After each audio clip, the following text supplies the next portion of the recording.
Good evening. I'd like to open the regular meeting of the Marin Local Agency Formation Commission. It is 6:30 and we are in the Marin Wildfire Prevention Authority Meeting Room, Suite 335, 1600 Los Gamos Drive, San Rafael.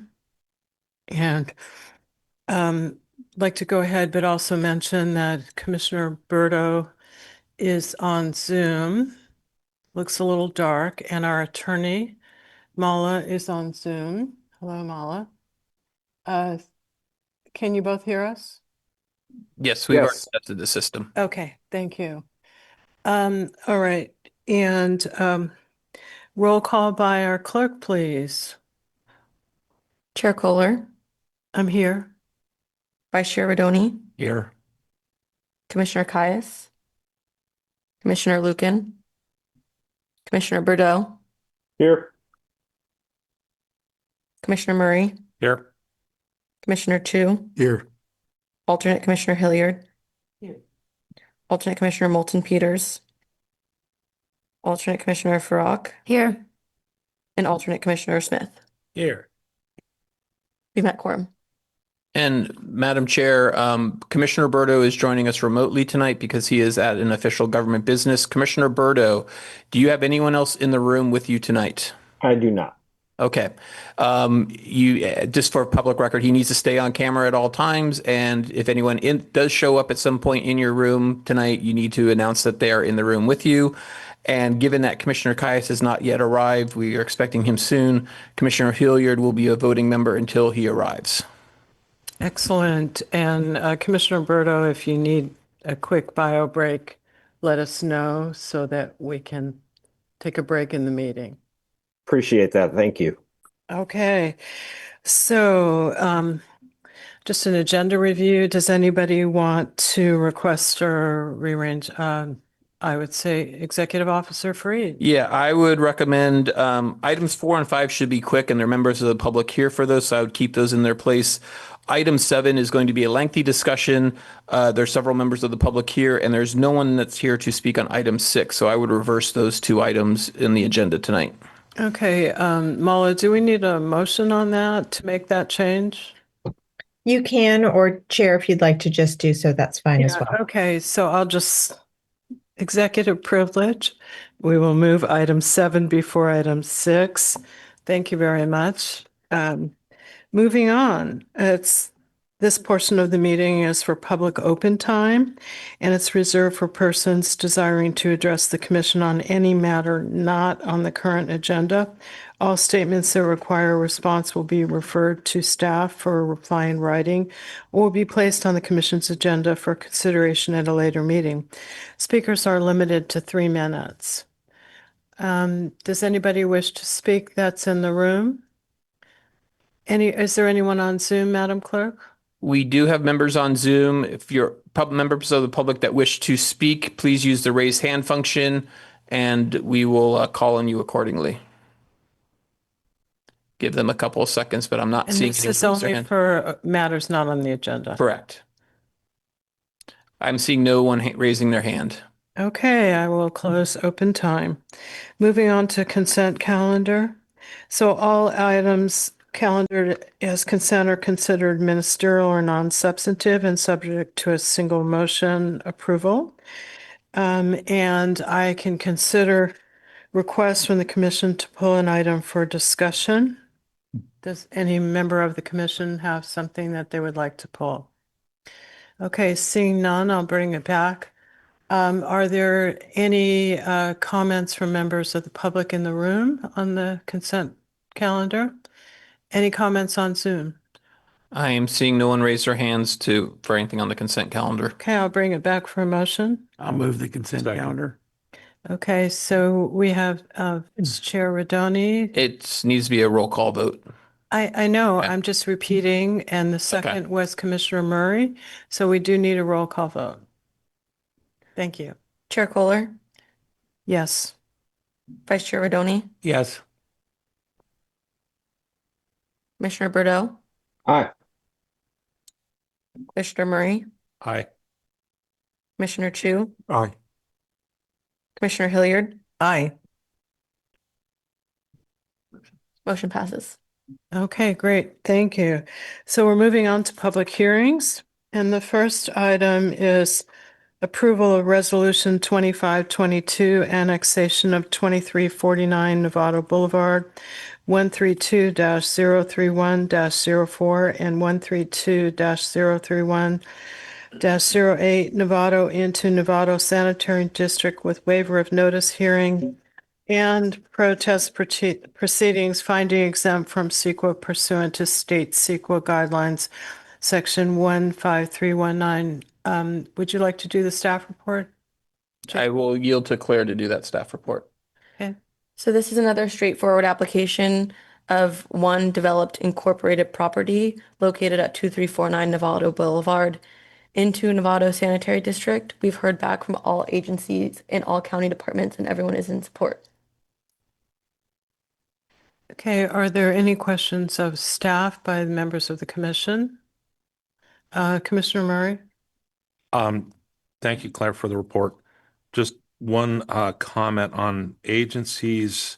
We do have a resource conservation district that they are advisory, not regulatory, but they do handle watershed planning, conservation, water quality protection, enhancing soil management on non-ag lands.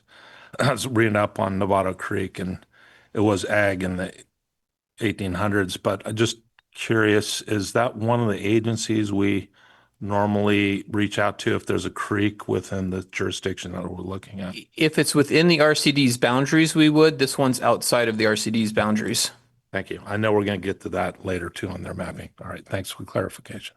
Okay, no other questions of staff? Oh, look, announcing Commissioner Caius.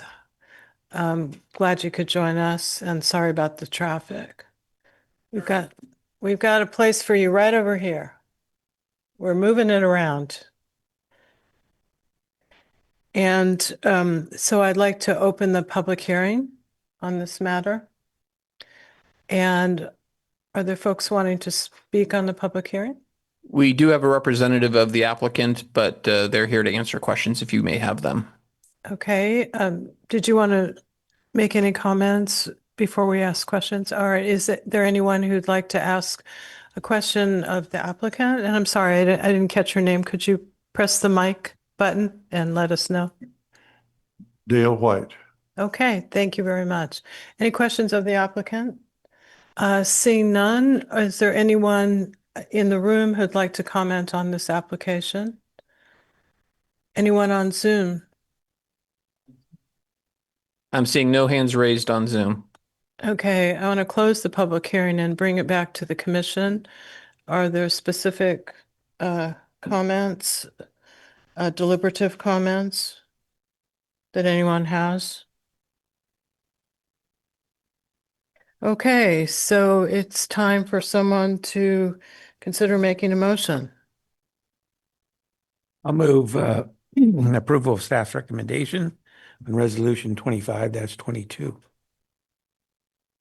Would someone like to second that motion? I'll second. Okay, so that was Vice Chair Rodoni and Commissioner Murray second. Can we do a roll call vote, please?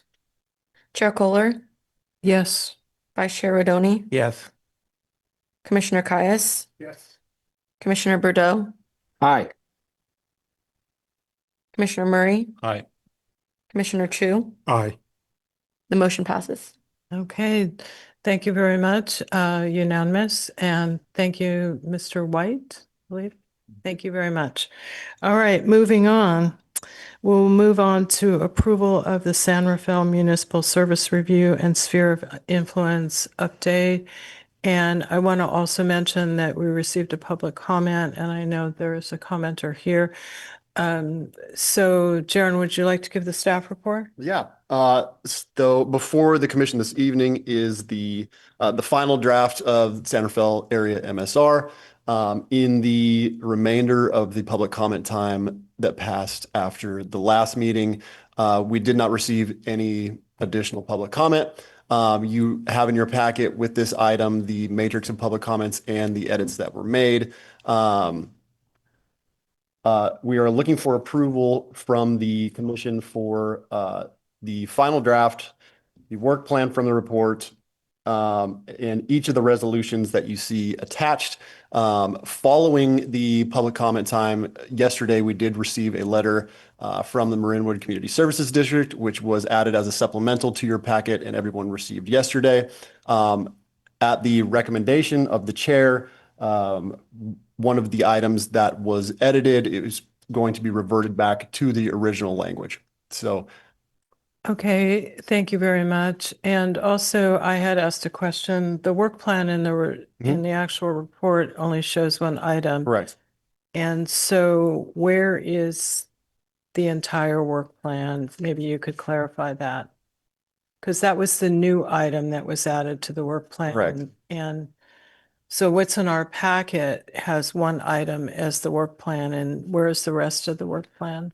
The full work plan can be viewed either on our website or isn't the matrix is fully added in the packet? Yeah, when you go to Executive Officer Report Item C, that has all of the old items that were from the last MSR that we did. And so we are not removing any of those items. We're just, what Jaron is showing is what is new that wasn't added from the last MSR that is being added to this work plan. So everything that's still on the work plan will stay there from the previous MSR. So we're still working on all those same items. None of that gets replaced. I guess my question, maybe my confusion, is that when we finalize the MSR, the old MSR, no one's going to be looking at it. So can we have a page that states all the work plan items for this MSR?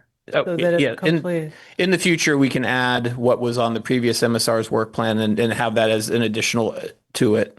Yeah. We can add that. We can include those items. That's fine. That would be great. Okay. Thank you. So with that, I want to ask if anyone has any questions of staff on this MSR. We all saw it before, but folks may have questions.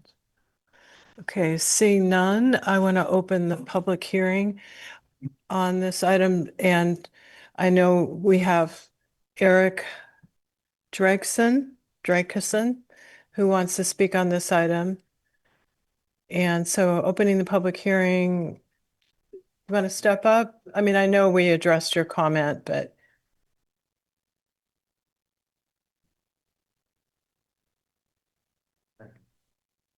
thank you, Madam Chair. I appreciate it. Members of the commission, I appreciate your receiving my letter. I know it was late. I appreciate your consideration of it. And I actually genuinely appreciate your honoring our request. So thank you. My name is Eric Dregeson, and I work for the past 11 years as the district manager for Marinwood CSD, the agency head of one of the two public agencies involved with this MSR. Before I go further, and I know I have no intention to rehash the letter, I participate in several public meetings. I'm very appreciative of your time, and I'll try to be brief. But I do want to note and acknowledge again the LAFCo staff. I thought that they did a very thorough, comprehensive, and inclusive job in the MSR. I appreciated working with all of you on it, and thank you for creating the document. It's a very important document that we reflect on often. And I also know that the question, decision of jurisdictional boundaries regarding the property at 1501 Lucas Valley Road is going to be a conversation, a discussion for a future agenda if and when that actually gets built, at which time all factors regarding where those jurisdictional boundaries should go obviously will and should be discussed at that time. And I'm happy to participate in any conversations as that comes up. The staff at LAFCo certainly know how to track me down. So thank you again. I just wanted to address a couple of the things. I understand that some of the issues, I did watch the meeting back from last week, at least the last 2 months ago, the relevant portions. And as to the staffing concerns that were discussed regarding our fire department specifically, obviously, staffing is a very complex, multifaceted topic. This is especially true for fire department staffing. Unfortunately, for our agency, it's also been impacted by long-term injuries that have kept people out of work. We are a very small department. We have 9 total firefighters to fill 3 shifts of 3. So when one person goes down, it does have a large overarching impact, which we do work and try to be as creative as possible in solving. As you know, 6 years ago, 7 years ago, it was 2018, when our long-term fire chief retired was when, and I was actually a large proponent of this, we contracted our chief officer services with the city of San Rafael. We certainly have a long, successful partnership with them as a city when it comes to fire department operations. We also have a very formal shared services agreement with the city of San Rafael that allows staff from both agencies to work for either agency when we have people out. This is a formal agreement. This isn't borrowing staff. In fact, up until about a year ago, Marinwood staff far outnumbered the times where we were working in San Rafael departments as opposed to the other way around. Just we find ourselves in this situation. We have explored similar shared staffing agreements with other agencies, but at this point in time, we haven't been able to find takers who are interested in participating in a similar agreement. And we've also, with our last MOU negotiations, it did result in a 15% wage increase for our firefighters across the board over 2 years. So we're doing everything we can to try to address this issue. One of the big questions for us right now is the question of ALS versus BLS, meaning advanced life support versus basic life support, or essentially paramedics. To be clear, Marinwood CSD has no legal obligation to provide BLS services and paramedics. This is something that we have attempted to and strive to do probably since about 2018 as well, strictly to provide a higher level of service to our residents. However, as a small district, we do have finite financial resources, and we may likely be punching over our weight when it comes to trying to be an ALS engine company. To be clear, the city of San Rafael and San Rafael Fire does have the exclusive operating rights for paramedics in our region, and they've worked very well with us in that, and so we are certainly appreciative of them. But as we try to continue to be creative, reverting to a BLS engine company might be the prudent call for us if it comes to that, just to solve our staffing issues, because paramedic firefighter might be the single most in-demand position in insert industry here. It is incredibly competitive, and for a small agency like us trying to go after, there's multiple agencies in Marin County alone right now that are recruiting firefighter paramedics as well. So this is a tall ask for us. We do have limited financial resources. That's no secret. As you saw through the MSR, and I appreciate Jaren very much for pointing this out. I think we've made tremendous strides in our financial stability and our financial health, especially since the last MSR came out. But to kind of put fire department into perspective, there's only one other single station fire department in all of Marin County. That would be Kentfield Fire Protection District. They are budgeting annual revenue of just under 8.3 million for this year. Our entire district-wide budgeted revenue is just over 7.3 million. So, and that's to operate an entire district that includes park, rec, streetlights, in addition to fire. So we recognize that we're fighting an uphill battle here. Some of the areas, and I've stated this out loud everywhere I've been. Want to wrap this up? If you can wrap this up. Yeah. I want to point out an area that I certainly agree. Marinwood CSD really has no business being in the fire business. We recognize that, period, full stop. It's our opinion that we should fully dissolve our responsibility for fire protection via full consolidation into a larger, better resourced agency.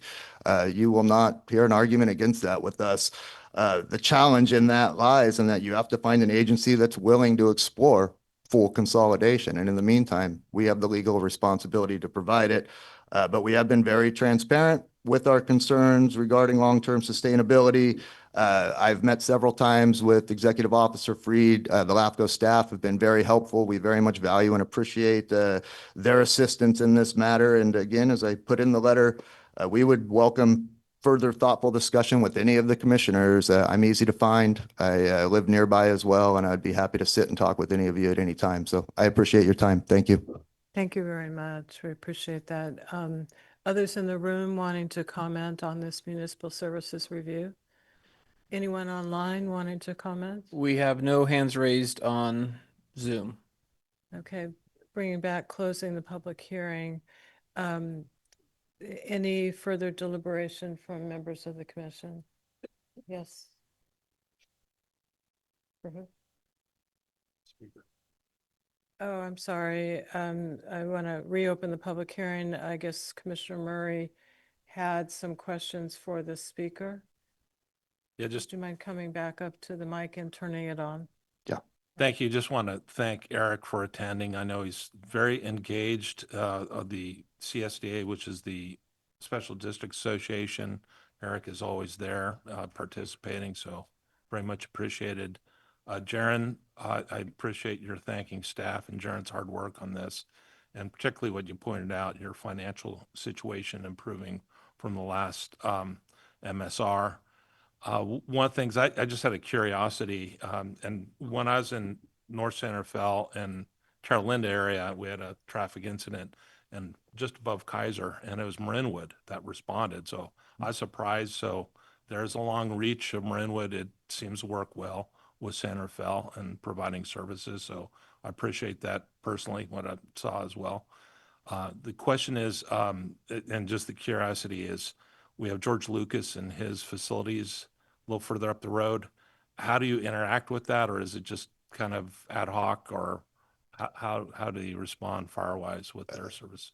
There is a level of cooperation. They are a private fire department, obviously funded by Mr. Lucas. And if he wants to come and fund ours, I would gladly sit down and have a cup of coffee with them. There is certainly interaction with them. In fact, several of their firefighters, one of which is one of our firefighter paramedics right now. And they do respond in a helpful way to incidents that occur out Lucas Valley Road, which our engine also goes and responds to when those happen. And that could be almost all the way to Nicasio. So, yeah, I'm not sure if that answers your question, but Yeah, it doesn't. Again, thank you for participating tonight. Appreciate it. Commissioner Murray, you're welcome. Thank you for your comment. Thank you. So I want to close the public hearing again and bring it back to the commission. Are there any deliberative comments, or would somebody like to make a motion? It's actually an extensive motion. So who would like to step up? Okay, Commissioner Chu, I Yeah, all right. bullied you into it. Like to move to approve the San Rafael Municipal Services Review and Sphere of Influence update as amended by the chair. I want to check with Mala. I think we have several resolutions. Do we need to do those separately, or how does that work? I think if that motion includes approval of the work plan from the report and resolution 25-23, 24, and 25, then we can move forward as. Okay, Commissioner Chu, would you accept that friendly amendment? Yes, I will. Okay, would somebody like to second? Second. Okay, you need to have your mic on because we're recording. I will second. Great. Okay, roll call vote, please, Madam Clerk. Chair Kohler, Yes. Vice Chair Rodoni, Yes. Commissioner Caius, Yes. Commissioner Bordeaux, Aye. Commissioner Murray, Hi. Commissioner Chu. Aye. The motion passes. Great, thank you very much, and thank you, Eric, for coming.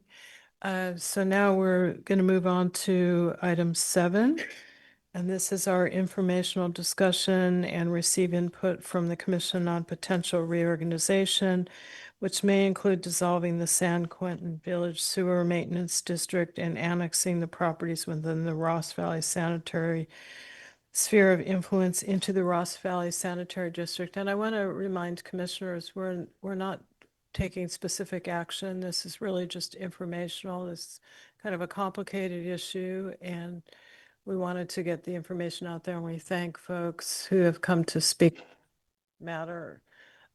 So who is doing the presentation? Thank you for doing a PowerPoint. Yes, you're welcome. So Jason Fried, your executive officer, if we can have the folks that have their name tags, take your seats up there. What you have today is an item, and Chair Kohler, you stole some of my introductory remarks there, but that's okay. We have an item in front of you today that is, as was mentioned, is informational only. We are not making any decisions tonight, although advice is always welcome. You're allowed to give us advice if you so desire. What you are going to be getting today is seeing behind the curtain. Most of the time when you see an application come in front of you, it's all done. I've tied it up with a nice ribbon and bow, and it's gift wrapped, and it's very easy for you to approve. You are seeing the work that gets us to that point. tonight. Normally, we don't have these, but based on some discussions that have been occurring, it was felt that this was a needed exercise to occur tonight. So we're going to be going through, I'm going to be doing a few PowerPoint slides at first to get into some of the details as best I can. And then afterwards, we do have representatives from 4 different agencies, which I'll get to when we get to that spot. So you can ask them questions directly, because I don't want to represent their opinion. They're here to represent their own. So first off, I know that some of you like to know what all the acronyms mean. So my very first slide is a list of all the acronyms that are in today's thing. You may have that sitting at your desk with you as well. So just to go over a few of the key players, and this is also my way of talking about some of the key players. The prison, or California Department of Corrections and Rehabilitation, is here with us today. CMSA, which is the Central Marin Sanitation Agency, they are a JPA, which is made up of San Rafael Sanitary District, Corte Madera Sanitary District, which is official name is Sanitary District number 2 of Marin County, and Ross Valley Sanitary District, all make up that JPA. And then you can see some of the other initials that are there, but you can look at those as we go through the slides, because the slides being so short, I will use plenty of the initials in there in that process. So first wanted to give you a quick history. Just for clarification, I know we have this in front of us, but if you wouldn't mind, when you go through the slides, reminding us what those agencies are. I will do my best. Thank you.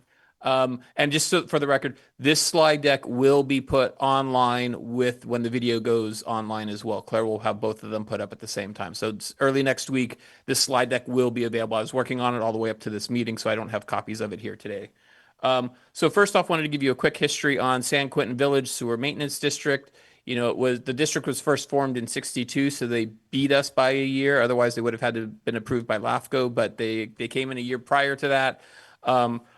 It was set up under Government Code Section 4860, which probably doesn't mean much unless you're in that section of Government Code, but that's how you set up sewer maintenance districts.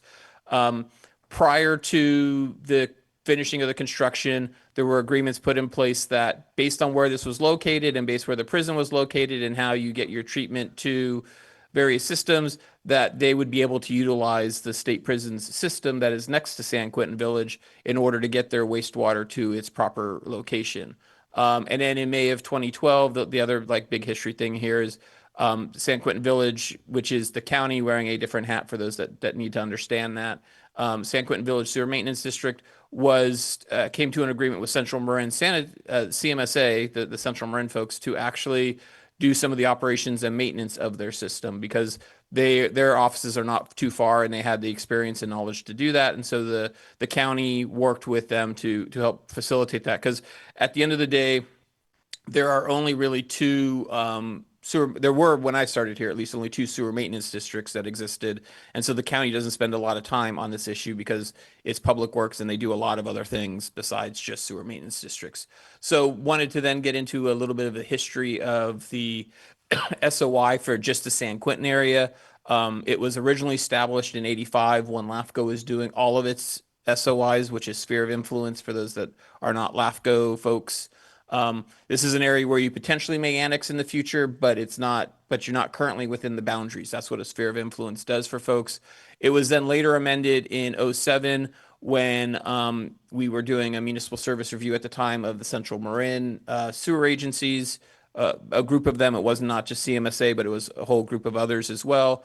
And it was determined that both Murray Park, which we'll get to in a second, and San Quentin Village both should be perhaps annexed into Ross Valley. So this is going back to '07. LAFCO has talked about the need to annex these areas into Ross Valley because at the time, at least, for both, it made the most sense. And then in 2025, you may remember earlier this year, we did the Central Marin Sewer Agencies MSR, and we modified slightly the area in the San Quentin Village area. We realized at that point in time, because we were starting to have discussions on other things, that the Caltrain's yard wasn't quite in, and I'll have a map in a minute to show you this stuff, but it wasn't in the sphere of influence, and perhaps there were some other little pieces over there that just to clean up the boundaries in anticipation of hopefully getting an application to us one day. So with that, and this unfortunately is slow, I'm going to use the mouse to try and point things out since we have folks online, and if I use the red pointer, they wouldn't be able to see it. So if you look, oh, my mouse kind of disappears if I don't move it. So you're going to see my mouse moving a little bit. If you look at the screen where the mouse is, that's San Quentin Village Sewer Maintenance District. I'm going to move over this way a little bit. And this is the Caltrain's yard that you'll hear me occasionally talk about. I mean, Caltrans? I'm sorry, Caltrans. I always say Caltrans and I don't know why. Because you live in San Francisco. Yeah, that's probably why. So Caltrans is located over here. This is their yard, their system. Their system feeds into San Quentin Village, and has been doing so for a very long time. That's one of the things we would like to see fixed. If you're going to be in the system, you should probably be actually in the boundaries. And so that's one of the many issues that we're trying to fix. One of the other things that occurs, and oh, I do want to point out, you will not see me point to specific locations of any prison facilities as far as where their sewer systems or any of their pump stations or any of that stuff is. There was a request made by CDCR, which are the prison, oversee the prisons. That's a security issue for them to have that pointed out in a public meeting where it's going to be recorded and anyone could watch that recording later. I will talk in generalities about what's going on, but you will not see me point to specific things or specific spots on the map for that reason. Can I just ask? Yeah. That's very understandable. Is it a lot of places at the prison? So we're looking at the prison and there are a lot of locations on that prison. Yes. Okay. Yes. So everything that is not the San Quentin Village and is like the uncolored area where you see like clear satellite image, that's for the most part. There might be some stuff on the edges that's technically not, but that for the most part is all state controlled land. The majority of it is used for the prison or for what I call ancillary uses, like they have some buildings that are outside of the prison that they use for other purposes. And so that is all within this uncolored area here. A few of the buildings that are close to San Quentin Village that are on the prison side of the property line also feed into San Quentin Village Sewer Maintenance District's collection system. Now, once that all occurs, once all three of those groups have collected everything, all of that system is then pushed through the prison and its system that it owns and maintains. And then from there, and I wish I could show you maps because it would be a little bit clearer on this. They have, and for those that are not sanitary district people, and I'm sure the sanitary people will cringe when I say this, but I'm going to say it for the non. Think of the prison having a big collection system and then having a very big, large lateral that goes from its collection system over to something called the Ross Valley Inverter, or RVI for short. The Ross Valley Inverter is something that is owned and maintained by the Central Marin Sanitation Agency, CMSA, are the people that own that system. And so they collect everything. They have a long system that then takes all of that to the CMSA pipeline, the RVI, and then that goes to the treatment plant where it gets its final treatment and everything is hunky-dory after that point. So that is what exists here. Next to the prison, you'll see this top white part, that's San Rafael Sanitaries area, and then this area over here, and the area that I'm actually on right now, I believe is the firing range area that we recently annexed into Ross Valley. This is all the Ross Valley territory. So those are from a high level. This is how things currently exist on the ground, how things are currently being operated. And, from a sense of view, the San Quentin Village has, and LAFCo's been saying this long before I was here, and I think before any of you actually, maybe Verdoni, you might have been here at the very beginning of that discussion. I know you've been on the commission for a while. Has been saying San Quentin Village should not be operating on its own anymore. It's a small little 42 parcel sewer maintenance district. There's these bigger agencies that are right next to you. Perhaps we should be annexing you into that so that way the county stops being responsible for it and one of these dedicated sanitary districts take it over. And Ross Valley was the one that was decided on in 2007, and we've been moving towards ever since. We received communication from the county supporting. Yeah, I will get to that as we go through my slide Okay, I deck. just want to remind Yes. folks that there was, I don't know if everybody had a chance to read Yes, it. I will get to that. That's in my slide deck. Jacob, So, yes. sorry, since you're on the map, can you Yes. point out CMSA, the treatment plant that's not shown on the map? Is that I'm trying to figure out if that is this area right up in here or is it just above? It's north of our view, so it's just off of the snap. So I wasn't thinking about that when we were putting the map together, but we could have potentially, if we'd shrunk it down a little bit, got that in there. But it's right up in this, like where this boundaries name is. It's somewhere right up in here. All right. So moving on. So this is kind of just a quick view, LAFCO discussions on San Quentin Village and Ross Valley. This does go far back. The discussions have been specifically about San Quentin Village. The prison itself and some of the surrounding was not part of those early discussions, at least not that I'm aware of or that we can find in the system. This all predates me, so luckily Jaron is has become our resident historian, and everything he can find in the record doesn't show any discussion of the prison, but it's always been about San Quentin Village and its system, but all that stuff gets tied together. So you kind of need to have a discussion about it all with one breath. So then we get into a little bit more just so that there's some understanding of what's going to lead into part of the discussion today. In 2015, there were some settlements that were done between Ross Valley and CMSA, CDCR, which is the prison folks, and Marin County. And what that settlement agreements did was basically say that CMSA cannot service customers that are inside another member agency's boundaries. That's the highlight and the simplest way to do it. There's a lot more detail to that, but that's the simplest way of putting what was done. Those 2015 settlement agreements got put into the 2019 update that occurred. So not only is a settlement agreement there, but you also have the JPA agreement for CMSA to exist that also has mention of what's in the settlement. So you have two different areas that are saying CMSA, you can service people outside of any member agency's boundaries, but you can't service them if they're inside the boundaries. And there are some other things about like how, particularly on the prison, how CMSA collects its money to treat the system, and that the prison is responsible for paying for part of the RVI, the Ross Valley inverter. There's a whole bunch of little technical stuff that's in there that's important. Becomes a little less important once you get past those points for our discussions tonight, because I'm trying to keep this at a very high level. And so with that, how the application, there were some questions that I got from some commissioners because I've referred to this Murray Park Sewer Maintenance District. This was an early application that I did. This is one of the very first big projects that I worked on. And they wanted to understand how did that process work, because San Quentin Village is a very similar type situation, but there are some differences to it. So what transpired with Murray Park system, and for those that don't know, that I believe was a 90 to 100 parcel. I don't remember the exact number thing. So a little bit larger than San Quentin Village, but not too much larger.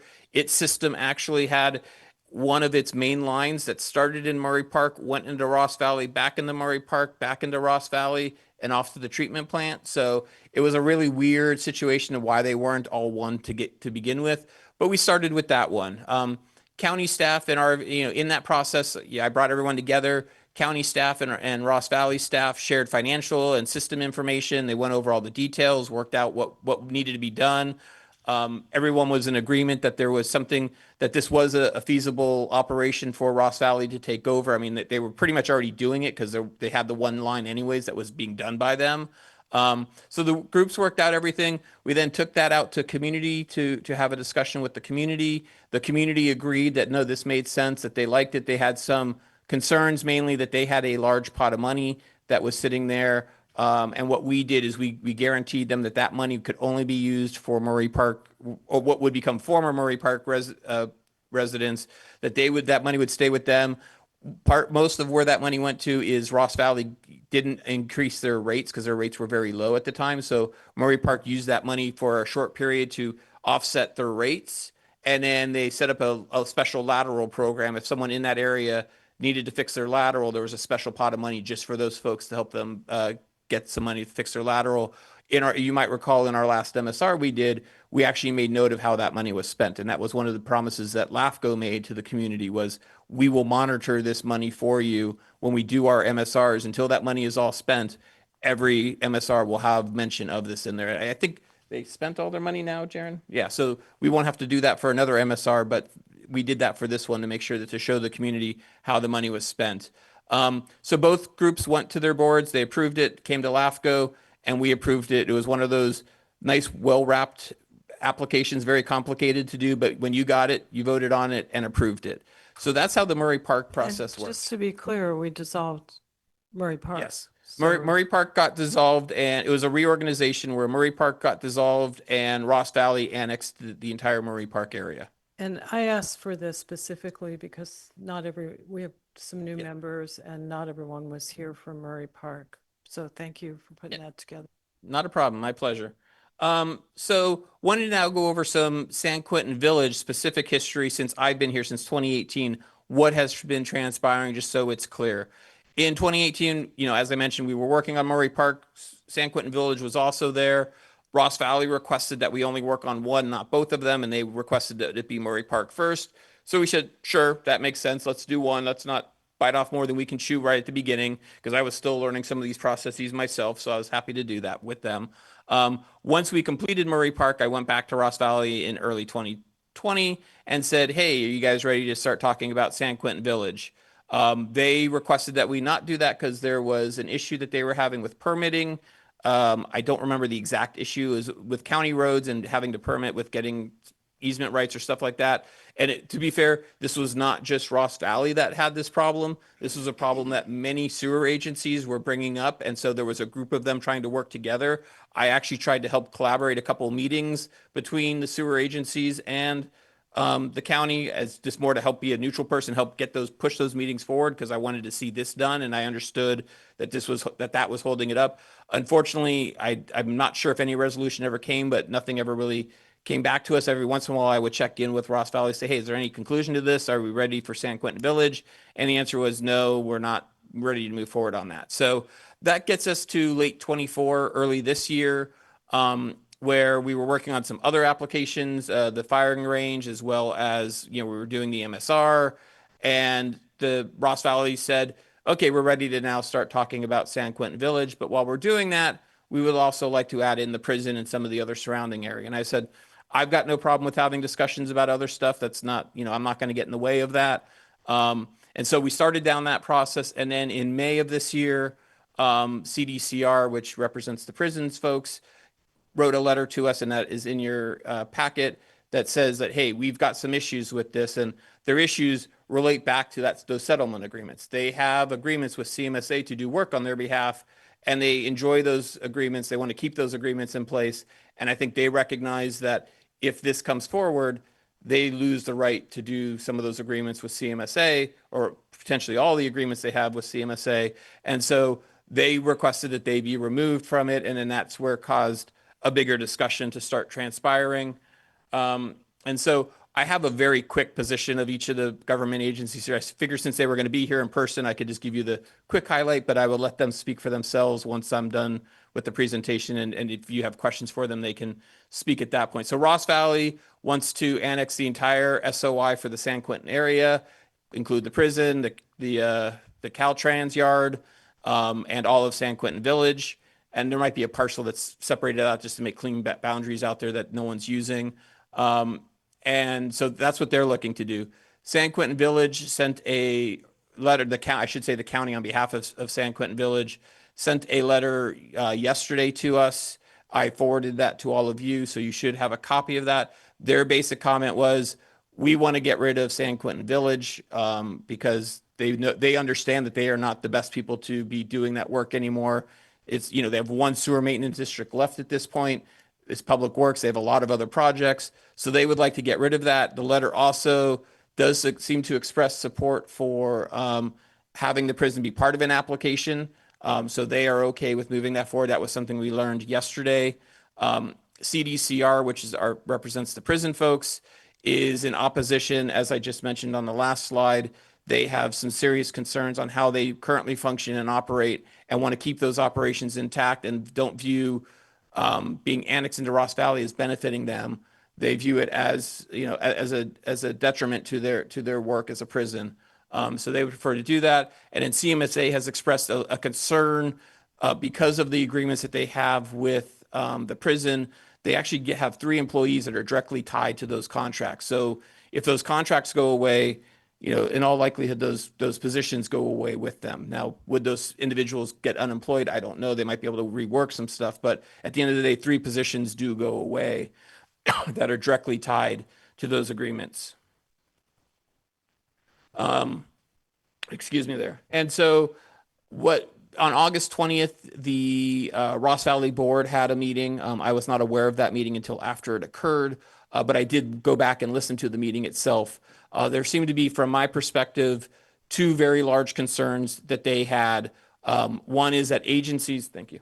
One is that agencies, not property owners, decide who gets service. I wanted to address that tonight and say that from LAFCo's perspective, we do allow property owners to have a say in who does service for them. And we have multiple examples in the staff report, and I can go on with even more examples if you really wanted me to. But for time's sake, I'm just going to say we have allowed property owners to pick who is their agency. We work with everyone to make sure it works out, but we have had that occur in the past.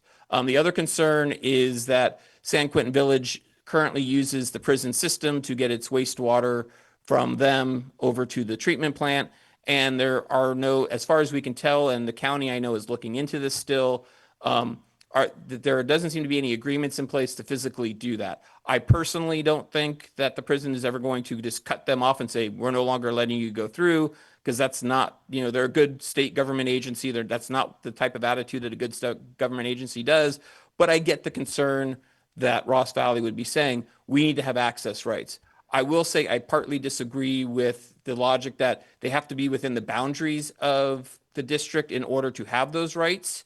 You can get those rights without being within the boundaries. I would also say, even if they're in the boundaries, that doesn't mean you get the rights. You still have to have easements and other agreements in place. So you could annex them in, and then find out they're still not, for whatever reason, they decide not to give you access rights. Just because they're in your district doesn't mean you get to tell them you're giving us access rights. That's not how that process works. So I do believe, and I agree with the Ross Valley Board, we need to resolve that issue. That is an issue that does need to be resolved, no matter what transpires in this process, whether Ross Valley annexes them or we decide that no application moves forward for whatever reason. This issue needs to be resolved one way or the other, no matter what we're doing. And that is something that has been pointed out through this process. So the issues that need to be worked out, some of this is a little repetitive, but to have the prison property included or not, I kind of give you two possible options. One possible solution is you include the prison, but there are new side agreements that are done that, for the lack of a better term, give the prison exemptions from the CMSA can't service properties in its own thing, and say, we're going to give you an exemption to that. I've asked that question a while back to Ross Valley staff, and I've never gotten a formal answer to that specific question. So, that has gone unanswered. Or you leave the prison out and you find side agreements that allow you to make sure you have access rights through the prison. Those are kind of two high-level options that you could go down to do that. And then the access rights, as I just mentioned, is kind of similar to the last slide, that they can move forward.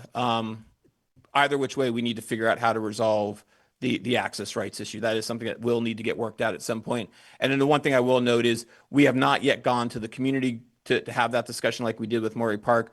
I have the philosophy and belief you don't want to go to the community with a half-baked idea, because as soon as you do, the community, if you change it, you go back to the community, say, hey, we changed something, and they're going to look at you, go, how do we believe what you said last time? How do we believe what you say now? That's the way that you sow dissent within the community over a project that could or could not be controversial to them.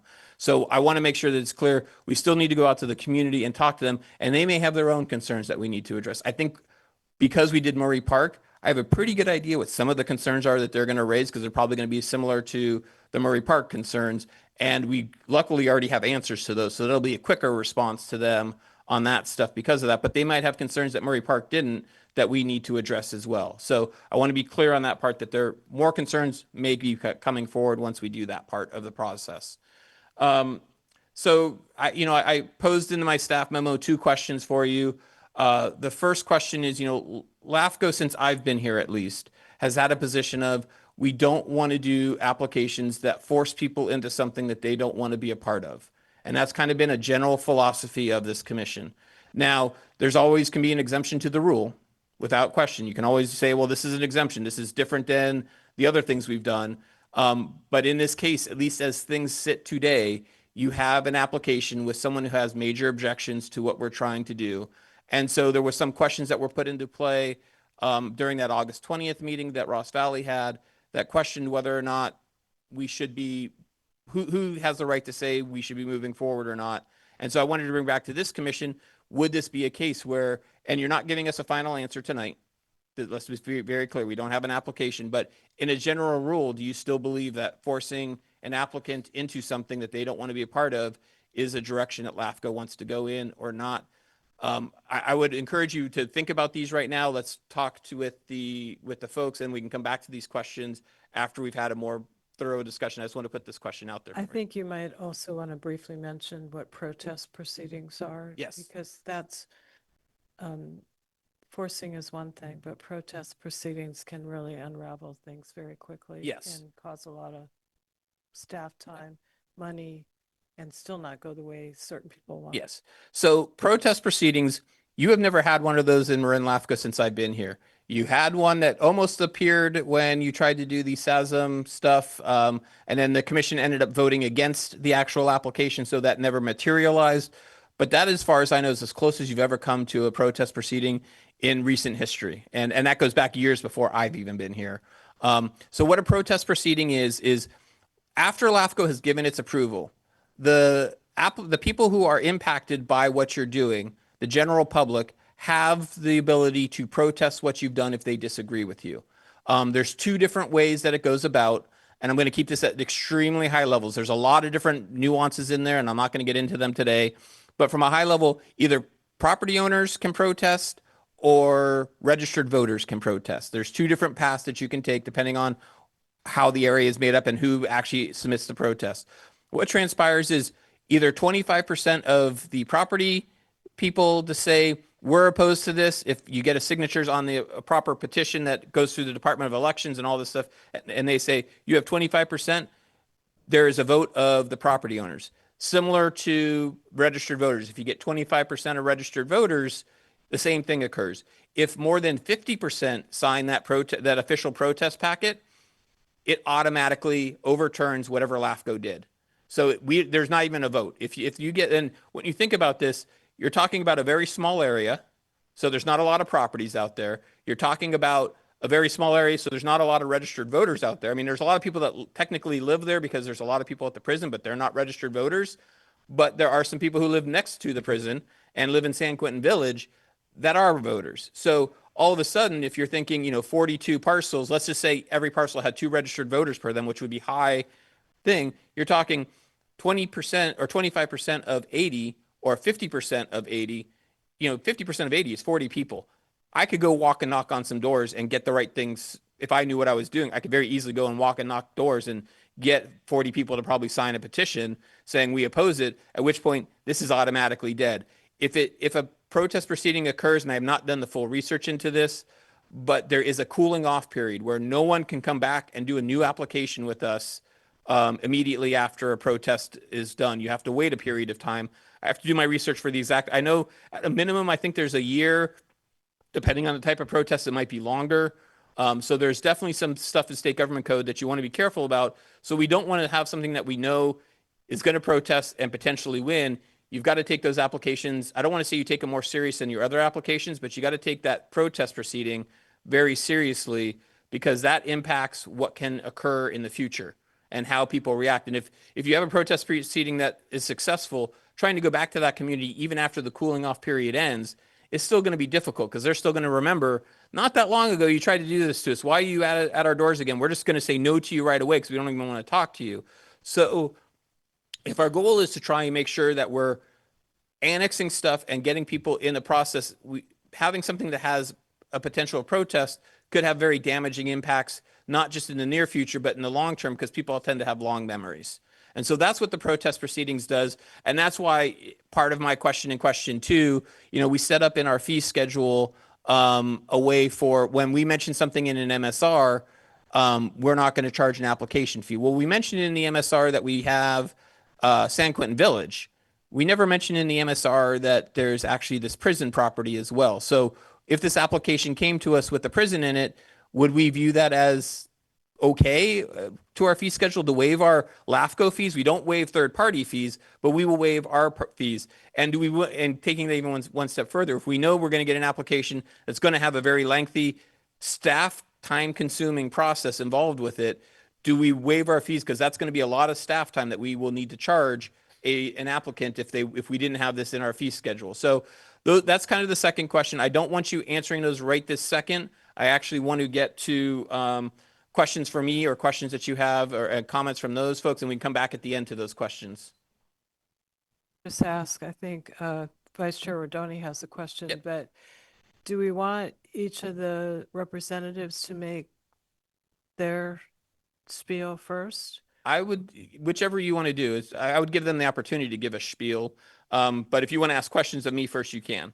Okay, well, Vice Chair Rodoni, go ahead. Yeah, thank you, Jason. I wanted to follow up on the protest.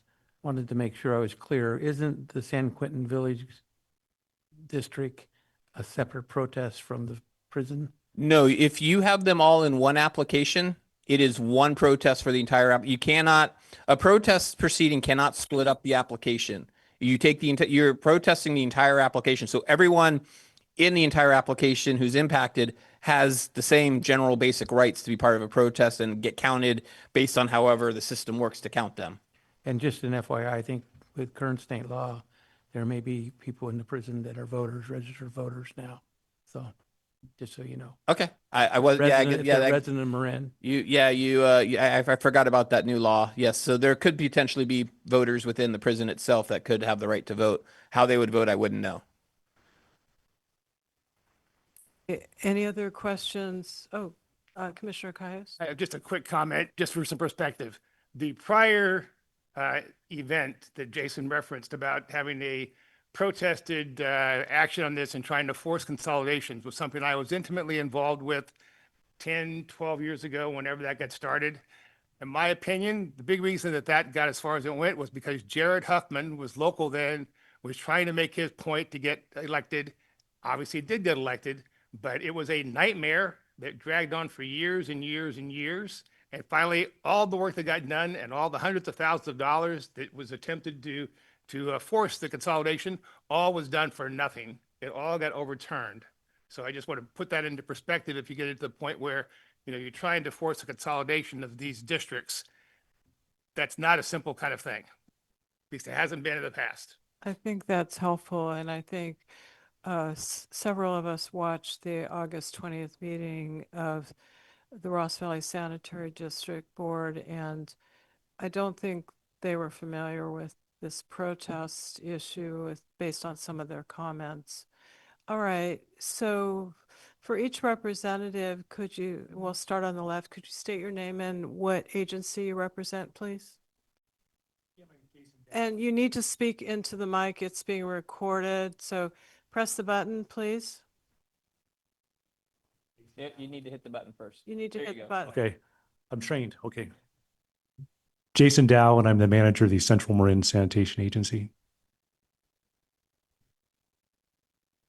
Let's go down the line first and just state your agency you're with, and then we'll have each of you give a couple minutes of your position. So Steve Moore, did you want to go next? Oh, sure. I'm Steve Moore. I'm the general manager of the Ross Valley Sanitary District. Robin Bartlett, Marin County Public Works Department. Michelle Weaver, California Department of Corrections and Rehabilitation. Great, thank you for joining us. So maybe since we're at you, Michelle, why don't you go first and, you know, just a couple minutes on what your position is, but you can move the mic closer to you since we are being recorded. Then you can switch it back. Okay, please. thank you. I appreciate it. Thank you, Madam Chair and Commissioners, for this opportunity tonight to express our concerns with the annexation of the San Quentin's Rehabilitation Center into the Ross Valley Sanitary District. So as Mr. Freed had gone into lengthy detail of kind of the history of the San Quentin Rehabilitation Center and the village. One of the things that is a main point for us that is in 2015, there was the settlement agreement between CDCR and Ross Valley where there was an agreement to allow us to contract with CMSA. And so we have been contracting with CMSA since 2012 and have been very, very happy with the services being provided. And earlier this year, we went out to renew our contract, and we received a proposal from CMSA, but also Ross Valley submitted a proposal. Our main issue with the services proposed by Ross Valley is their proposal is to service our system twice a week. And currently our services from from CMSA is twice a day.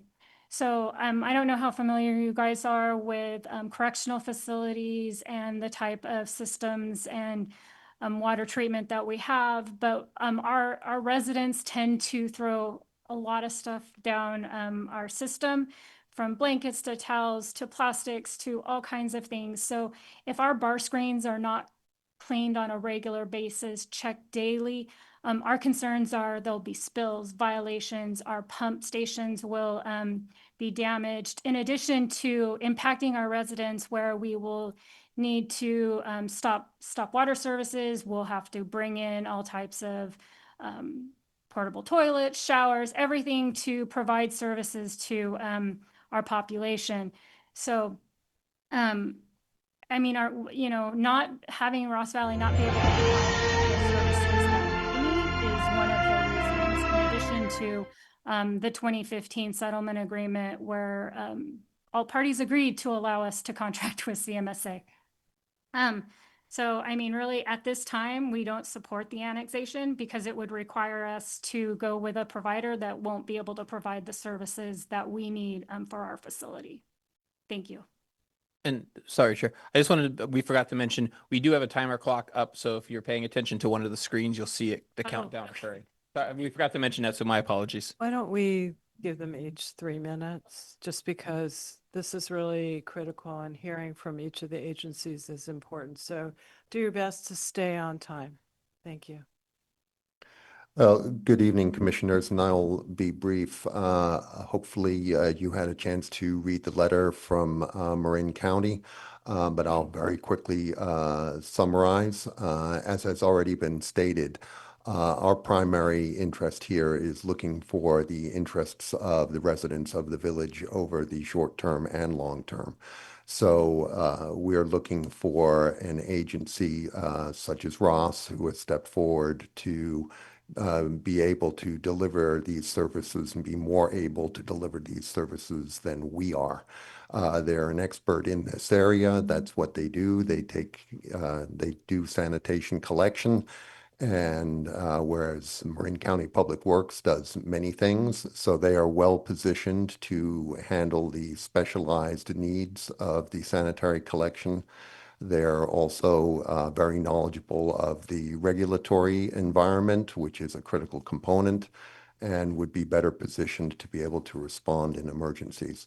So looking from the position of what's best for the residents in the immediate and long term, that's why we support the annexation. Thank you. Thank you. And Stephen Moore, please. Oh, thanks for this opportunity to address you, Chair Kohler and honorable commission members. I actually can't fit all my comments in 3 minutes, but I have copies that you can take home.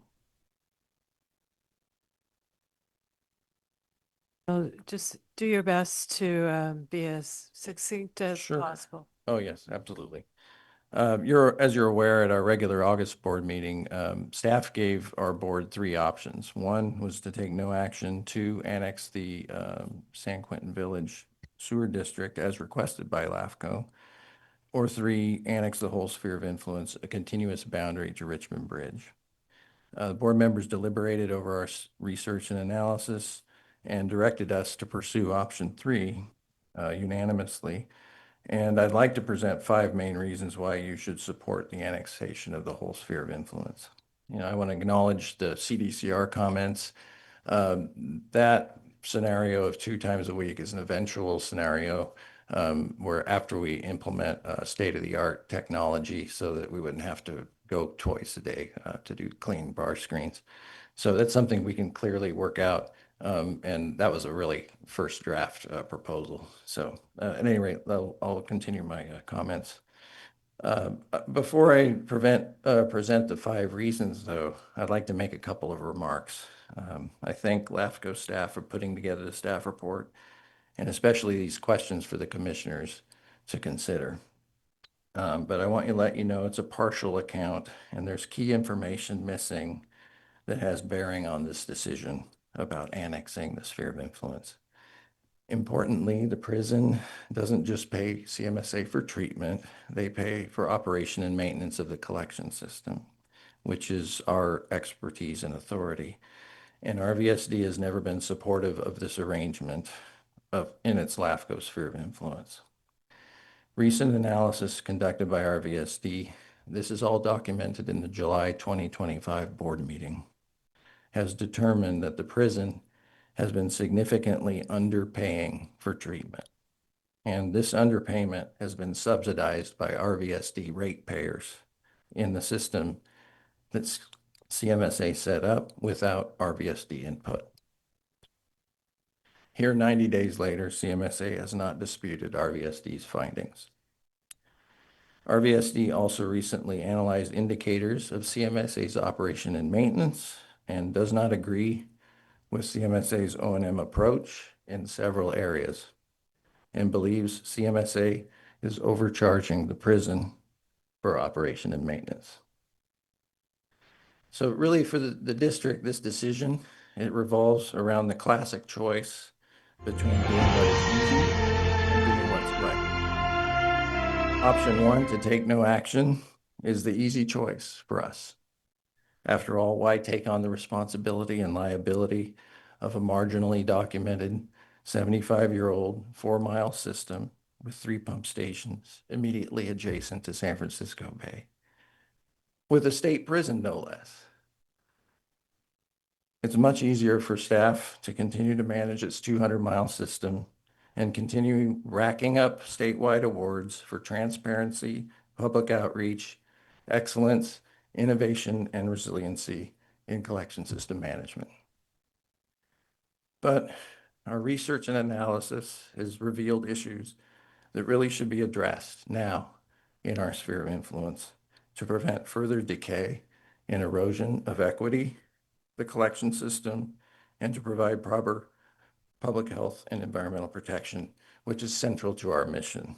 So annexing the whole sphere of influence is the right thing to do right now. It's right for proper governance, oversight, and accountability. It's right for fairness and equity, and it's right for public health and protection of the Bay. So there's 5 reasons. It's laid out in the write-up. Number 1, we're the preferred provider of wastewater collection services, as you've noted in your MSR. We feel strongly that we should not manage a fragmented system that's interconnected. You know, part of the issue here is We need to kind of wrap this up, so if you could summarize those briefly. you know, we'll have a satellite system upstream of us and downstream of us. Currently, we don't. So that adds a regulatory burden to our district that you haven't necessarily anticipated. Sewer rates are not fair and equitable now, and it'll worsen unless we annex the whole sphere of influence. And, you know, we have inequitable, the reason why the prison wants to keep contract with CMSA is that they're paying less than they would if it were actually fairly allocated. And that system is currently under review and is going to be corrected. And these are serious issues. Thank you. And I want to just caution you from sort of debating what the representative of the prison has said. I think that's not fair. We're not in a interactive sort of debate here. And it sort of begs the question, just to me, whether or not RVSD has actually sat down with corrections and really talk through some of the issues that you're raising. What I saw in the August 20th meeting was pretty inappropriate, some of the language, but it was also. We have met with the department. Yes, we have. Well, I think, you know, it's just, I think that you're raising good points, but let's move on to our next representative, please. Thank you. If you could move the mic over. Sure. And thank you very much for giving us a copy of your comments. Yeah, and just before he goes, we will post a copy of this letter to the website with the video and the PowerPoint presentation since we don't have enough copies to hand out to everyone tonight. Okay, thank you. Okay, so you can give those to our Jaron and he can pass those out to folks. Oh, yeah, it's not on letterhead, so it's really just a statement. It would be nice, just one follow-up item, perhaps, Mr. Moore, if you could send your statement on letterhead, so it would make sense to people from the outside reading it. That would be great. Okay, thank you very much for waiting. No, thank you. Great to be here. I've never been to a LAFCo meeting. I know several of you. Good to see you. But yeah, so CMSA has had the contract with Department of Corrections to maintain San Quentin's, pump station and do all the treatment since 2012. It's been a great relationship with the folks up in Sacramento and also with the people at the prison property. Our staff have learned a lot. We've worked with them to collaborate on development of projects to improve some of the wastewater pump stations. It's a great experience. If we weren't able to provide the contract in the future due to an annexation, it'd just be a bummer for us and our staff to lose that relationship. But more importantly, as the manager, we have these 3 fine employees that are tied to funding in the state's contract. And it'd be really tough to tell those employees that we're going to have to let you go because of this provision in our JPA agreement. And there's a whole history of how that got written in there. But, I just want to point out on page 4 of the staff report, your executive director has a great idea. He presents that if application were presented, that there's some ways to solve really all 4 of our interests. That is that if San Quentin and San Quentin Village were to be annexed as a package, like Ross Valley desires, that there could be a side agreement between Ross Valley and CMSA that says, okay, CMSA, you can provide service to the prison if they request it. Or alternately, you could have an amendment to the JPA and the settlement agreement from 2015 saying, okay, CMSA, you can provide service to the prison if it's in a member service area. It'd be a very simple amendment, a very simple side agreement, and it addresses all of our concerns. I mean, from CDCR's perspective, they would have multiple service providers in the future. So that's great. From the county, they could then annex the village into Ross Valley, so that they're happy. Ross Valley would have the whole sphere of influence annexed, and I'd be able to keep my employees. Anyways, thank you. Thank you very much. So I want to ask commissioners if people have questions for our speakers. Yes, Commissioner Murray. One for Mr. Bartlett.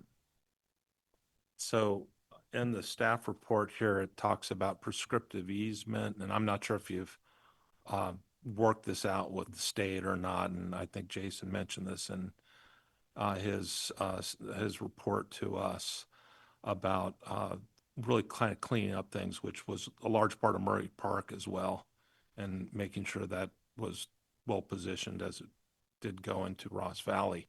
So I'm not sure, like in the International Right-of-Way Association, there's very limited prescriptive easements between government entities, and usually it gets in the eminent domain matters. So just wanted to see kind of the history of that statement and if there's some background in terms of rights or easement into the state, or the state has agreement with the system going there. Yes, thank you. I noticed that remark, and I agree that that's something that needs to be looked into. I would not assert that we have a prescriptive easement through the prison. That would be something that I would want to review with county council and perhaps with the Department of Corrections if that's what we needed to. But I think the real approach is that for many years we had an agreement with the Department of Corrections, and we've had some preliminary conversations about the need to renew such agreements. Go ahead. This one for Jason Dallas, CMSA. So in our district, Las Colinas, CMSA provides certain services such as FOG, dental amalgam program. We also, within our franchise area of solid waste trash, we allow for food to energy, so systems are collected. So what Jason mentioned, there are examples of, the similar agency coming in and providing services. So we're fine with that with our agency. It seems to work well. And then we receive reports at our district board from, say, the Del Amalgam program and the fog inspection program. So I appreciate our executive officer's position that we're open to whatever seems to make sense and what people want.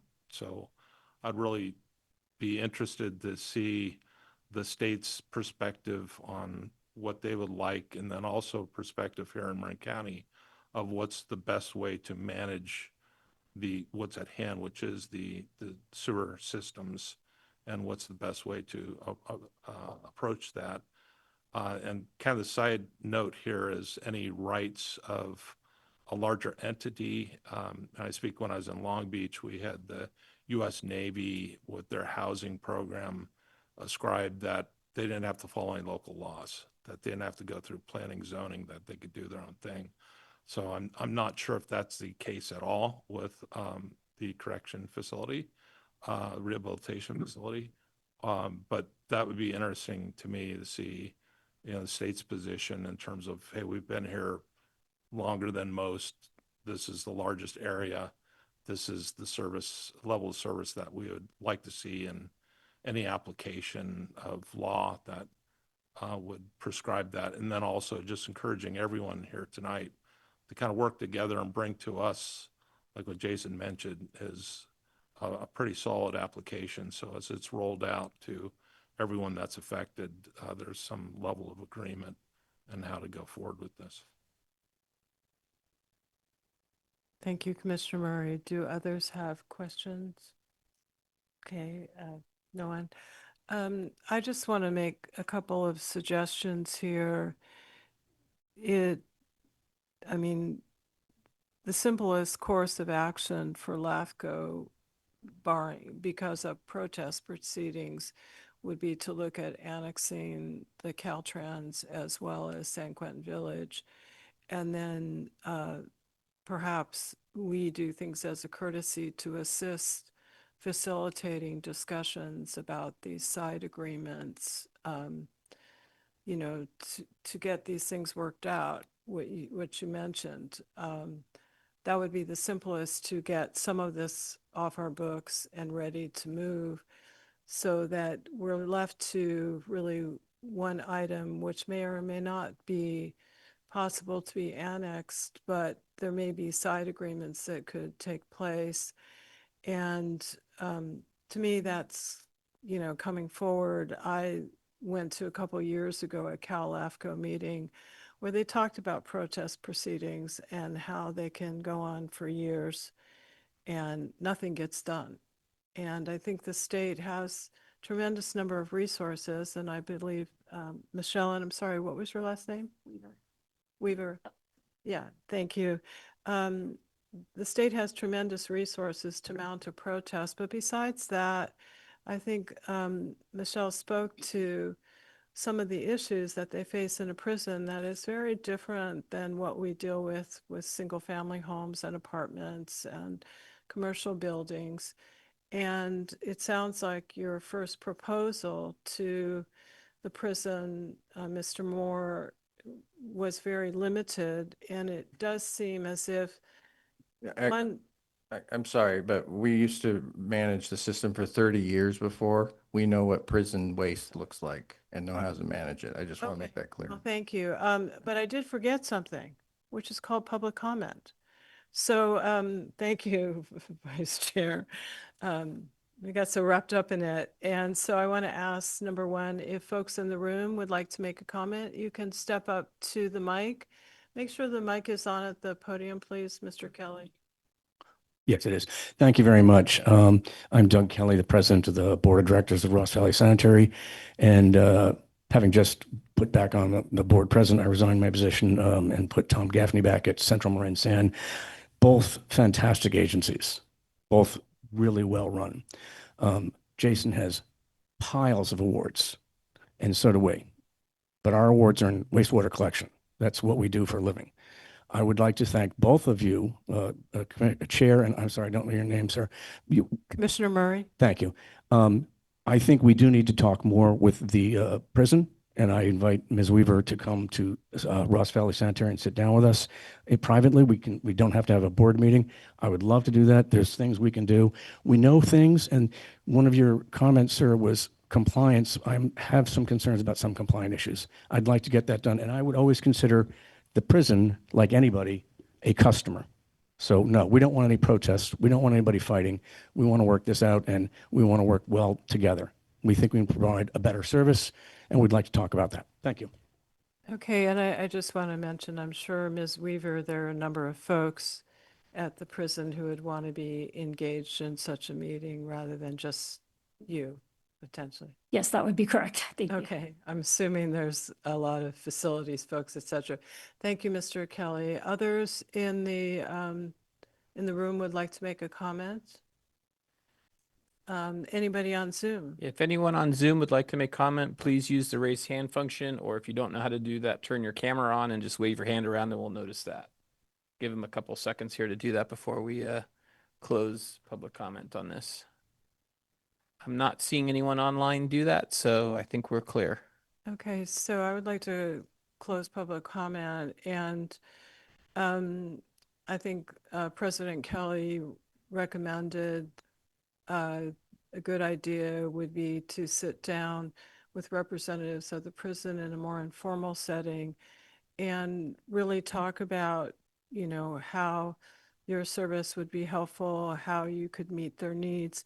But I'm also concerned about CMSA and the staff that they have. So I think there's something to be said for side agreements to still make things work for all parties. I mean, I would like to see us wrap this up in a bow, but, you know, sooner rather than later. But I think these things are going to take time, and appreciate all of you coming tonight. And I really want to thank staff for putting together a presentation. These are really complicated issues. And when I watched the Ross Valley Sanitary District Board meeting, and I want to mention that my master's degree was spent in a sewage effluent, so I know these things a little bit as well, and designed a sewage treatment plant in graduate school. I do think that, you know, getting you folks together to talk more about this, and also considering the needs of CMSA, we don't want to see staff laid off, and I think there's ways to work all this out. And I don't want to offer you up, Jason, but one thing that might be helpful as you move through these discussions is potentially have our executive officer participate. He's always been great as a neutral facilitator, and you know, there's things that we all forget. So appreciate everyone coming tonight. And I just want to ask my fellow commissioners, does anybody have any closing comments? I'll be brief. I was here in 2007. I was here in 2011. I was here in 2017, 2018. I'm here tonight. If this was easy, it would have been done way back in 2007. I realize it's complicated, and there's a lot of people who do really great work at what they do. And the prison certainly has a right to decide what its future looks like. And so I think that everyone here tonight needs to get in the room. Hopefully you use LAFCo services to help. Put your cards on the table, tell everyone else what you want, and then work it out, because it's in the interest of the county to do this. I think Marin County's role is a little different, because we just want to make sure that the San Quentin Village Association has the best sewer provider that we can get. And we want to transfer it out of the county, obviously, because we think that's the best for the customers there. So I really encourage you using LAFCO services, and that you all get in a room and put your cards on the table and see if you can figure out, is there a deal here? And if there isn't, don't come to LAFCO. We're not going to suggest that we move forward with this, probably because with protest hearings, it's just too difficult. But if you can work it out and bring us a package, we'd be more than glad to move your application forward. And I want to mention, thank you, Vice Chair Rodoni, who has many years on this commission and a lot of experience and knowledge, is I don't want a message to go back that we don't want to undertake a protest because it's difficult. We don't want to undertake a protest because it's not going to happen, and we'll end up with nothing. So, as Commissioner Kayas pointed out, being involved in something that came close to a protest took years, and it didn't result in anything. So I think you all can work together and come up with some solutions that may not be what everybody has in mind today. And I'm sure Jason would be happy to help you. So let's try that. And thank you very much for attending. We appreciate all of you. Thank you. Thank you.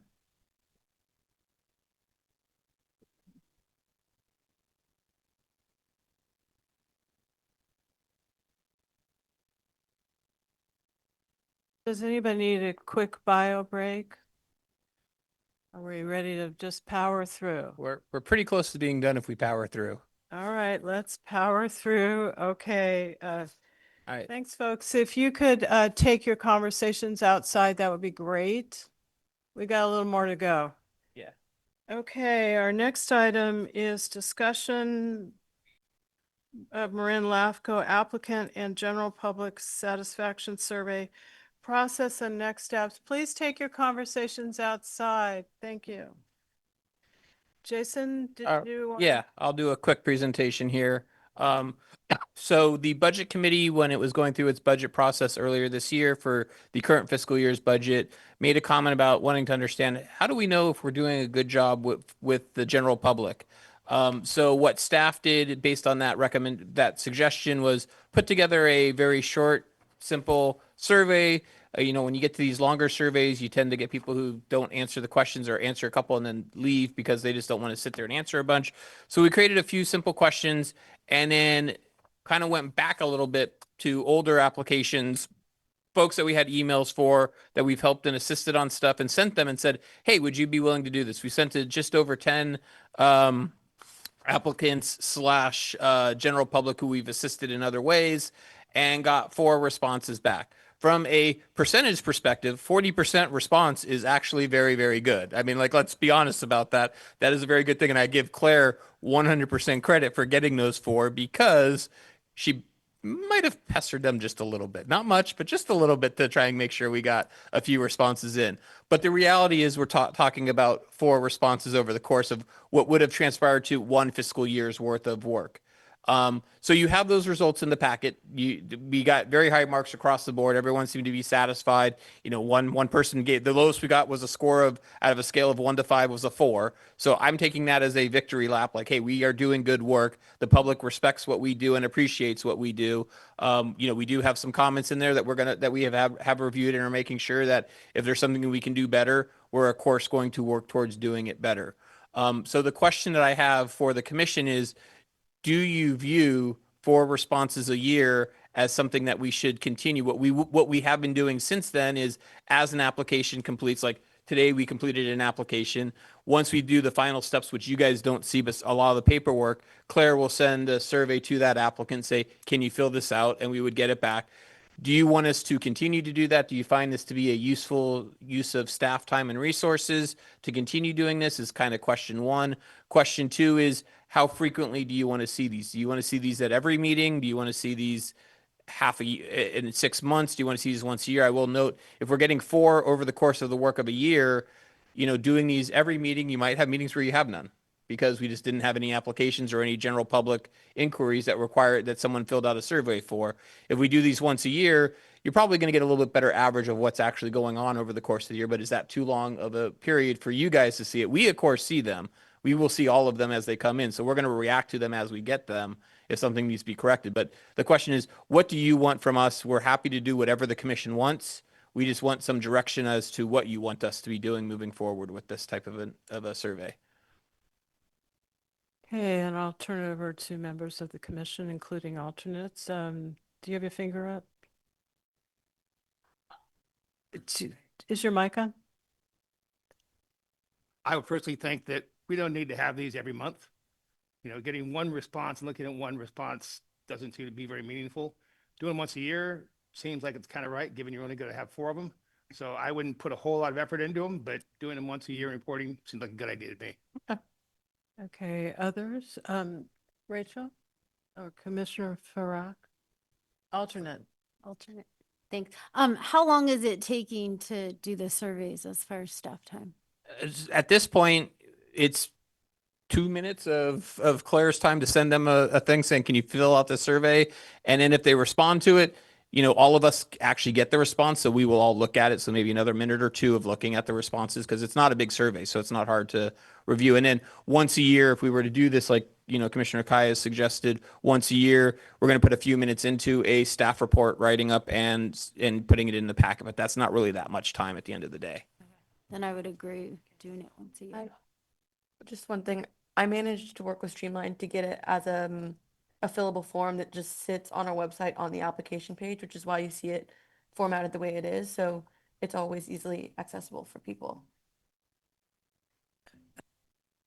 Commissioner Murray? So thanks to junior analyst Claire on this. I think that's a good thing. And the reason why is our grand jury is really looking at transparency and our website, how it activates. I think there's one comment, something about the interactivity of the website. So that outside eyes, sometimes we get a little too close to the trees. Folks that are working using it, I think there may be some real gold nuggets that come through. But I also agree, we don't need to spend a whole lot of time on this if it's a 2-minute mail out and then accumulating it in one report per year back to the commission. And then internally, you know how to manage things. So you'll know when to pivot if something seems serious. So I think it's a good thing, and maybe continue on with it. Thank you. Commissioner Chu, thank you. Yeah, I agree with everything other commissioners have said. Just adding a couple other things, you could probably reduce the load by directing people to like an, MS Forms web link or something like that. Then you don't even have to send it out. The other thing is, I think it's a good thing also because, we'll be more aware of any blind spots that might come up, even though we don't get a lot of applicants or respondents every year. Okay, and I think I would say just one suggestion on top of that is, I think by Claire sending it out and specifically requesting is a lot better than just directing somebody to a link that they won't go to. So even though that makes it easier, having, usually you expect 10% response on a survey. So personal touch is good. Other folks? I have just, I'm sorry, alternate Commissioner Hillier. Just a question to Claire. So Jason said that you have to track people down. That's time. How much time would you say that you spent trying to follow up? Not a massive amount. I have my email very well organized. So I have all my previous applicants in a special thing. So I just go in, I send it to them. It takes 2 minutes. It is a link to our website that I send them, which is a fillable form that sits there. They can fill it out when it's easiest. And it's clicking buttons and typing and then hitting submit, to which Streamline then emails the form back to me. So very fast, less than 2 minutes. Let me just clarify. Her tracking down was of old applicants. Now that we have this process in place, she doesn't have to track anyone down. It's just part of the natural process that we do with every applicant that occurs. So this was more of a one-time tracking down thing for old folks, for older applications, so we could try and test out the system and see if it works and how well it works. Because otherwise we would get like 2 responses because we were starting new. Yeah, I think since you're doing them now right prospectively as we finish, we'll get better responses. Go ahead. No, it was just, okay, and then you receive them, and then how much time to process that? 10 seconds. It really doesn't take long. What we get is what you see in there. We get an email that shows up that says, here is the response. I mean, that's really what it is. The website folks that we use have set up a very good survey system in their application. So we use their survey system. And when someone fills it out, it comes to us as an email. It gets sent to staff, so all of us get to see it. It really is not that hard on the back end. I would just also say, since you're working with them, they might want to spell transparency correctly. But the other thing is, as you get these in, now that we're going to be doing those right after applications, if we start seeing something going awry, follow up with them versus just waiting for the commission. And I don't want to add to your workload, but I think in the future we should think about something for our agencies we deal with. So I'm not saying do it now, but I think as time allows, we get a lot of really good feedback from the agencies that we deal with. And I think it would be helpful because we might get some feedback saying things could work better and we could pivot a little bit. But I'm not asking for it now. No, I get that. I just want to say, I agree with you that that would be something good to do. I think that's a much more complex survey than what we're doing with the applicant. I definitely, that would take some time to create. It's not a, 3, 4 question thing. This is I would want to do a much more detailed and in some ways, and before Molly yells at me for getting off topic here, I'd want to try and have a discussion in the future about setting up an ad hoc committee. Maybe 1 or 2 of you might be willing to join me or others on staff to figure out how do we do a more complex survey and what is it that we're really trying to find, because those will take time and energy, and I want to make sure we get it right the first time and not play with it and they're like, oh, this didn't quite work, let's try it again a different way, because you're only going to get the districts and cities and county to answer us once. They're not going to come back and do it a second time. Okay, well, that's great. And I just want to say thank you, Claire, Jason, Jaron. I don't know who started this, but it's a great idea and we appreciate it. Thank you. Okay, so let's move on to the executor. You want to take public comment? Oh, I'm sorry. I see forgetting that. Is there any public comment on this item? Well, there's no one in the room, and while there are still folks online, I'm not seeing any hands raised. Okay, then closing public comment. So let's move on to the Fireway Executive Officer's report. Yes, happy to do so. So budget update. You have in your packet our budget. I do apologize. There are some errors in it. We had for lack of a better term, a meltdown with our QuickBooks system in September. Our bookkeeper has been working very diligently. We've got all of our payments and stuff in place, but there's still some errors in the system that we're still working out. We should have a very good, robust budget report for you for the next time. I will say, just from a high level, we have we are under budget. We do know that. We continue to be under budget, which is one of our goals. This is the time of the year when we're reporting out that up to earlier today, we have received membership payments from all of our member agencies except for one. We have one that is outstanding. I've talked with their interim executive director who has promised me that the check is in the mail. I'm waiting for that mail to arrive. I will be following up with them again, probably beginning of next week. If they have not paid us by December meeting, you will see an item on the agenda requesting that we have the county pull the money directly from their account and use state government code to do so. So we always try and avoid that. We've never had to go down that path at the end of the day. But we are one check shy of having our entire amount in there, and that should show up when we do the December report.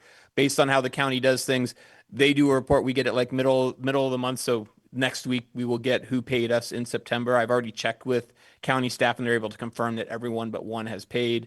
But that once that shows up, then our bookkeeper takes it and puts it into QuickBooks and gets everything done. So you don't see the numbers showing up in QuickBooks yet, but they will show up by the next meeting that we have, everyone but one paying, and hopefully by December, everyone will have paid their dues. Just one thing on the Yes. budget, there was, I guess because of the glitches I pointed out, there was the item 910 said suspense, and you mentioned that that's one of the glitches. Yeah, that's one of the glitches. We don't have a 910 suspense account, so we're not sure why that's showing up in there. Just questioning that. Okay, go ahead. Thank So you. that amount, by the way, is what an application fee is. So that should actually go under that. We're guessing, and we'll be finalizing it, and I think it may already be fixed in QuickBooks by now. That is actually going to be an income, not an expenditure. That was one of those glitches. Great, thank you. So current pending proposals. I don't believe we have anything waiting in the wings. We're up to speed. Everything's been done, but we do have a few folks that have claiming that they'll be coming to us soon. When they do, we'll put it through the process. The work plan, you see there are some good updates in the work plan. The orange parts are the parts that are easy to find for your updates. So those are in there. Cal LAFCo update. We have a conference coming up. We have Chair Kohler and Commissioner Murray who are going. I will be joining them at the Cal LAFCo conference later this month in San Diego. There's going to be a lot of good discussions going on there. Outside of the Cal LAFCo conference, I mentioned to you that I was asked to be on a mentorship creation program. We are going to be doing a soft rollout at the conference of this mentorship program. It's to help mentor staff so we can help grow our own staff base, because finding new people to come into the LAFCO world can be difficult. And we want to, a lot of us have the viewpoint, if we can promote a good analyst to a deputy and a good deputy to an EO when those openings come up, that's better for LAFCOs as a whole across the state. So while it may mean that we could potentially lose someone to someone else, it means that there might be someone else available when we need that person when we're looking to hire. So it's a good program. I am also was appointed by the coastal region to serve on the reorganization committee. So we are looking at how to reform our regions, something that Marin LAFCo has been very talkative about and very insistent needs to be done. So I wanted to let you know that our region appointed me as one of its representatives to serve on that. We meet every couple of weeks. And we are working out how to recreate our regions to make them more fair and balanced. And trust me, that is a rather fun discussion to have. But rather, like, you look and say, well, wait, someone wants to break up the Bay Area. And I like sit there and go, why would you break up the Bay Area counties? And like, well, we need to make things balanced. And so it's a fun discussion that we're having. And I will, once we have a formal report out, we will report out that to everybody, and all the member agencies will be aware of it. And we'll be, this time, this process, unlike past processes, we're going to be issuing reports and asking for comments back as we're moving through the process. It's not going to be like where they redid the dues and we're told, this is what you're getting and either you accept it or not, which really frustrated Marin LAFCo when that process occurred. And they promised they're not doing that this time. So they have learned their lessons from the past, and I'm very happy to report that. I will report one sad bit of information. Sonoma LAFCo decided not to send in their dues check and has decided they have not officially pulled out of Cal LAFCO, although they're not paying dues members right now and they're not getting any resources from Cal LAFCO. They wanted to wait and see how some of the upcoming votes occur at the conference. And if those votes occur the way they like, they may come back this year. So the hope is that we can get them back this year, but hopefully that is the last LAFCO to leave Cal LAFCO this fiscal year. Everyone else has paid their dues. So we are all, the rest of us are in it to try and figure out how to resolve those longstanding issues. You do have some correspondence in your packet, good news type correspondence stuff in there. And then the final official update in the executive officer's report, and I've got one other side thing to mention to you, is because of timing of when things occurred, Chair Kohler and I had a discussion about an amicus brief that was being requested by our sister agency down in Monterey. Monterey LAFCo is facing a lawsuit where they did everything correctly and right, and a judge decided that they were still somehow in the wrong. And so Cal LAFCO is organizing a amicus brief to support their lawsuit, to appeal what the judge said, because how if we're following state government code and we do everything correctly, how can we be ruled against in a court system? Because what's the purpose of having state government code if that's the case? Unfortunately, BBK is the folks who also represent Monterey, so they cannot represent us or do an amicus brief on our behalf. They are rather expensive to do, but because Cal LAFCO helped coordinate us, there's a bunch of us joining. We have to pay a little over $800 for that amicus brief, and if you've ever done one of those, you're going to say, Jason, that's a great deal. And thanks to Cal LAFCO and a little bit of help from me, I suggested that we perhaps go to some of the non-Cal LAFCO members and have them join in, and some of them did.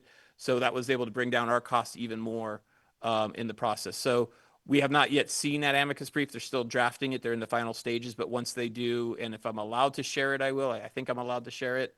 I will share it with you once we get it. So It gets filed with the court, Yeah, so you have to I get- share it. yeah. But I think just for the reason we joined an amicus brief was not just to help Monterey. The worry was about precedent set. So, and originally the price was going to be something like 1,200, and it came down because of adding members. So thank you for that work. Yeah, it's a much higher cost than just the 1,200, but that was going to be what each individual agency originally was going to pay. Right. And then we were able to bring it down by bringing in more. So that is the formal executive officer report. The other thing I just wanted to add is I did attend the CSDA conference, did a presentation on LAFCOs with Joe from Santa Cruz.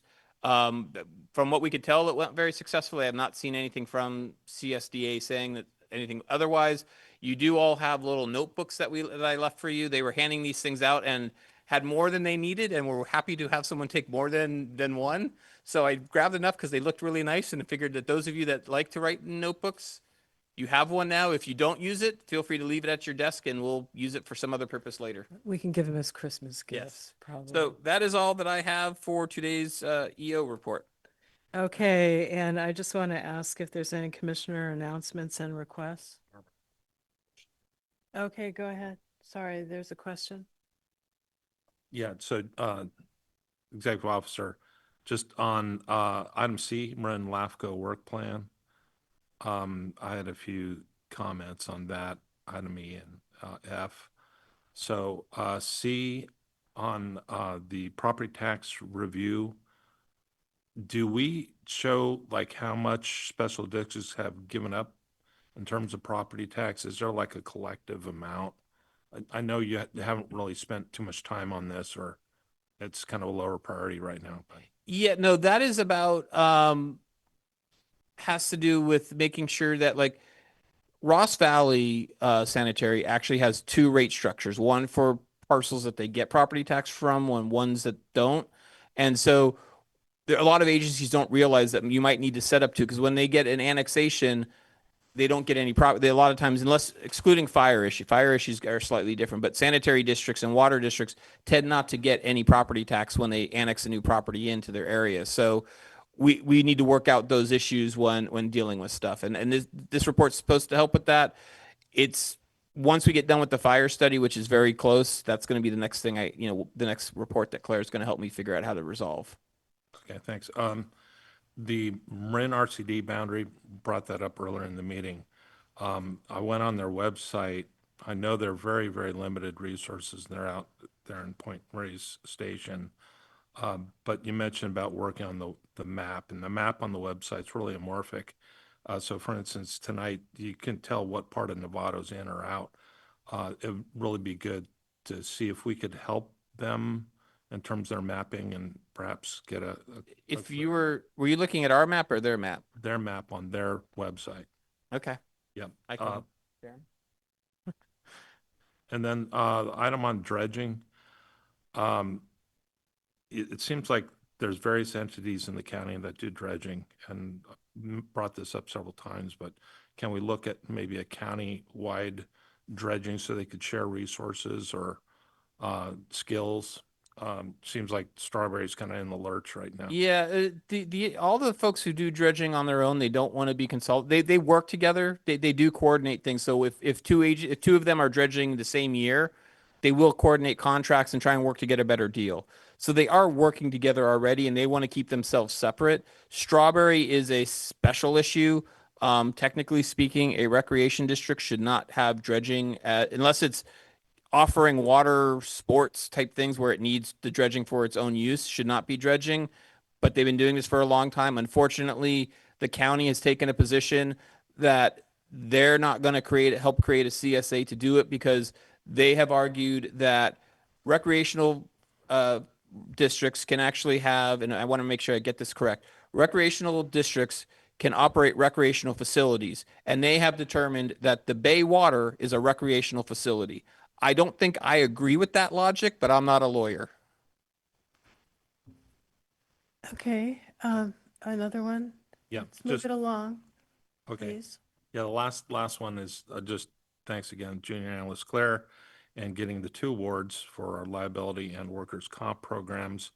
We had 8 CIPs, and the way I see that is each CIP is a 1% deduction of our No. payment. No? It's So much less. we It's a don't very get small. an 8%. It's a fraction of a percent Oh, for it's a each one. fraction. Yeah, Okay. it's not very much. Nevertheless, it's moving in the right direction. So We that's get good. the big thing is because we haven't had any claims against us. That's actually where we get our reduction.